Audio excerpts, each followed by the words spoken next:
Full disclosure, I was an anti-masker during the pandemic. No, it wasn't because they infringed on freedoms or that I found it hard to take in air.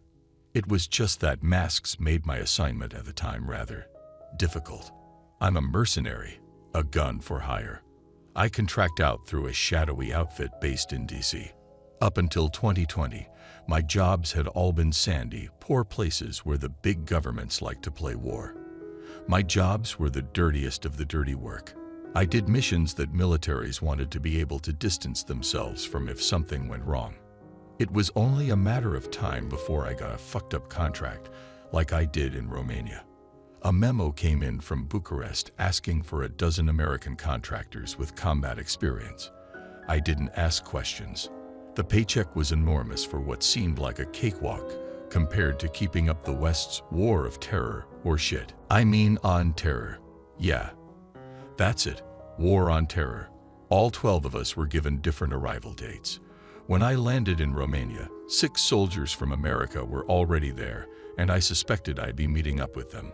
But none of my suspicions turned out right. Upon landing, I was put into a taxi hired by the government, and after several hours without so much as a pee break, I'm stepping out of the car, all groggy with my black duffels and rifle crate.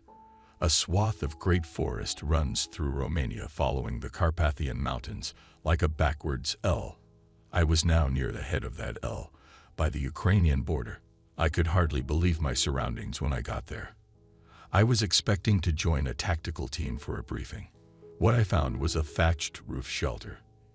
It was wall-less, little more than a structure to give travelers shelter from the rain for a night.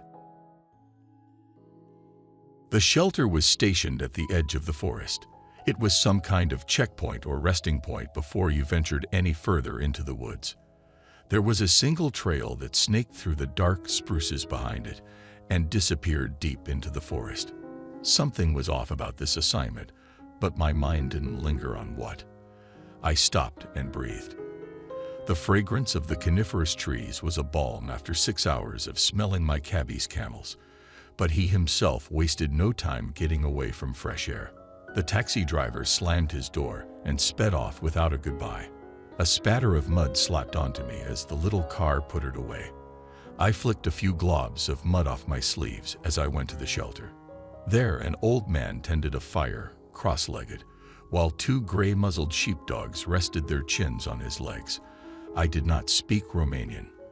I reviewed the emailed instructions I received. All they said was speak to Boyan once I arrived at the destination. I knew I wasn't being played. My contractor has a system to verify all communications. It was confirmed that the Romanian government had wanted me here. But why? Boyan? I asked and waited for an answer. The old man nodded. Sit, please. He gestured at a dry spot of dirt across the fire. I moved my bags in under the shelter and sat. I'm not sure I'm in the right place. Oh, you are. Where are the other soldiers? It is just you and me. I laughed and shook my head. And what's our objective? I take it there's a terrorist outpost in these woods. I pointed at the trees. Or are we after wolves attacking the shepherd's herd? The old man just stared at me until I blushed and looked away. His expression was a quiet condemnation of my arrogance, when his silence had properly highlighted the stupidity of my last sentence. He spoke. There are many tribes in these woods. They choose to live a life, unspoiled. They cut wood, carry water, catch fish. They shun the cities to live in the woods. He broke a few sticks in half and fed them to the fire. The dogs watched the new kindling crackle and burn before gently closing their eyes again. It wasn't always like that. One tribe was so cruel, so cunning. They were the parasiti, parasites. They took what other tribes had instead of making things of their own. They had no fishermen, no smiths, no weavers, only killers. This tribe, they adapted to kill and feed on humans. They grew fangs. I nodded my head up knowing where this was going. It wasn't Vlad the Impaler, but these sick beings that began the legends of Dracula. I see, I said skeptically. Well, you will come to. Eventually, when nearly every tribe was wiped out. The parasiti vanished. Some say the devil took them to be his demons. Others say that they crawled into the earth to sleep until more people populated these woods so they could kill once more. But the truth of where they went, it doesn't matter. What does matter is that they're back. I stayed quiet for a moment, expecting him to laugh at my stoic expression, to say he was fucking with me, and that there was actually a terrorist cell hiding out in the caves. But instead, he kicked dirt on the fire, and the dogs shot up and shook themselves off. Come, we have several miles to travel before we sleep. Take only what equipment you need. Rifle, ammo. Don't worry about food, I have plenty. He started off down the trail while I stayed sitting. I thought about walking to the nearest village and buying a ride back to the airport. This was ridiculous, but who was I to complain? After all, I was getting paid the same. I assembled my rifle, slung it over my shoulder, and left the plastic case behind. In the next few weeks, I learned the world was a much bigger place than I ever imagined. There were full-blown cities in these woods, each ringed with walls of spruces that had been sharpened to spikes and teeming with hundreds of inhabitants. They made their own clothes, soap, and cookware. It was like I had stumbled through a portal to the medieval ages. I stayed with Boyan off one of the main roads that connected the villages. He had a hut there, and I learned that his job was to act as a kind of highway patrol. He taxed trade between villages and made sure bandits weren't raiding the roads. But there was hardly any trade or traffic between villages when I started. The air was quiet with fear. Apparently, a family homestead had been attacked a month back. Holes were found on their necks, draining their bodies dry. The whispering and the rumors swirled that they were the parasiti, but none of the attackers were seen. With so much wilderness patrolling, one road felt useless, but Boyan said the legends were true, and in order for the parasiti to reach a village, they must be invited inside. They can't just sneak there through the woods. To be honest, the assignment didn't have my full attention. It felt like a joke. The other 11 contractors that were hired had the same job as me. They were assisting other patrols between villages. Boyan did have a radio, and no unusual activity had been reported by any on the sentries on the road. Until one by one, they went dark. It started further down the mountain range. First it was the outpost near the Serbian border. Then the woods of central Romania went quiet. It was making its way towards us. We used to get a wagon or two a day coming from the south, but all travel suddenly ceased. When the village caught word that communication with the south was gone, I thought they'd flee to the cities. Instead, they closed their shutters, barred their doors as soon as it was dusk, and loaded their rifles. It felt like something was coming.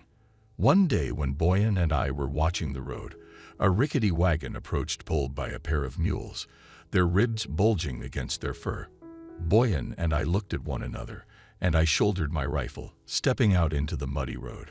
With not much else to do, I had dived into learning Romanian my first few weeks here. While I couldn't much speak it or read it, I could understand the gist of Boyan's conversations at this point. He did most of the talking while I stood tall and menacing with the rifle across my chest. The protocol for our road patrol was simple. Check the teeth of all persons to make sure they didn't have fangs, and second, make sure there are no stowaways in the cargo. This sometimes meant going through sacks of wool or piles of potatoes, but so far, we hadn't turned up anything. The driver wore a mask and stopped the mules. The beast stood dumbly in the road, blinking lazily. "What is your business on these roads?" asked Boyan. I looked at the wagon. There were 4 women in the back, wrapped tight in coats. Their shawls covered their faces. "We are fleeing before the storm in the south can reach us." Boyan walked closer and I followed. "What do you know about what's happening in the south?" "Something is coming. We intend to cross the border and stay in the wilderness until this evil has passed." "Well, you can go no further without inspection."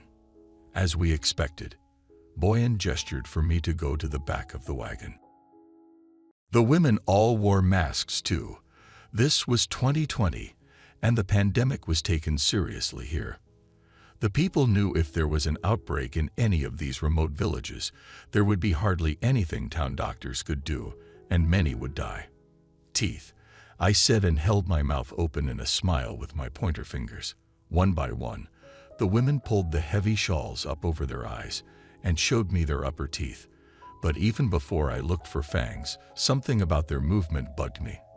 They moved rigidly, robotically, like there was something wrong with their arms. The women held their mouths open funny too. Their lips were pushed and curled up so I could see. They didn't smile like you would for a dentist. But there were no fangs. The last two women who showed me their mouths had fresh blood running from their gums. I indicated that they could let their masks down and walked over to Boyan. I pushed him back a few steps so we were out of earshot of the driver and whispered in his ear, "No fangs, but something seems off. Some of the women, their gums are bleeding." That is not uncommon, especially when travelers know we're checking teeth. They brush them hard to be polite. But I agree they are strange, but they don't look like parasiti. Their teeth, they are real. But what if they stole regular people's teeth? Boyan gave me a funny look. Did it look like that to you? I thought back, and to be honest, it didn't. Their teeth hadn't been replaced, and if they had, the parasiti were phenomenal dentists. "No," I said. "May we go to the village?" asked the driver. Boyan and I looked to each other. We were both on edge. If it weren't for our anxiety, it was possible we might have found nothing out of the ordinary with this inspection to begin with. Boyan waved them on. "You may go. Safe travels." The driver raised one arm in farewell, and Boyan and I both watched him with skeptical squints. There it was again, that strange robotic movement. We stood in the road while the mules plodded on, listening to the cart moan and creak until they were up the hill and out of sight. That night, Boyan and I ate supper in silence. I was getting paid weekly, so there was no completion clause for my contract. I remember I was thinking about leaving that very night when Boyan and I looked up at the same time. There was a sound on the wind, a wailing. We burst outside of his hut where the noise was clear. The nearest village was almost 3 miles up the road, but we heard the screams clear as day. I started gathering my things and Boyan was already sprinting.